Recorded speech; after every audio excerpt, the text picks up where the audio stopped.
Now, November 23, 2022 will be etched in Central High School's history for years to come as the school from Clarendon booked a spot in the final of the DaCosta Cup.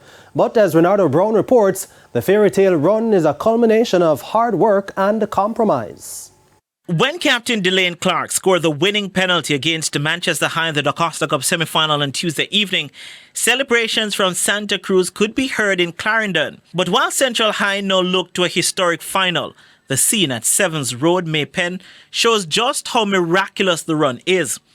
This is a field at the school's ground, a goal that looks to have survived the worst of times, and underfoot, stones.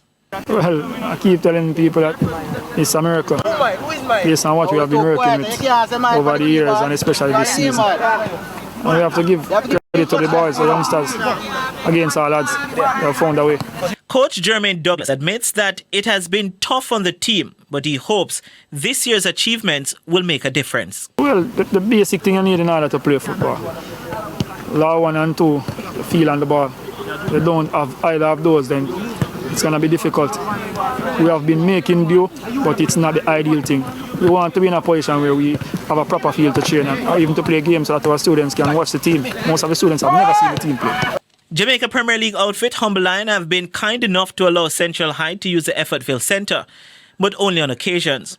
The hope, though, is that this run will galvanise the school and the community. Next season is a tall order, but a start is good. If you get a start, then eventually it will be finished. So we just need a start. Central will face perennial champions Clarendon College in the final of the DaCosta Cup on December 3. Renardo Brown for TVJ Sports.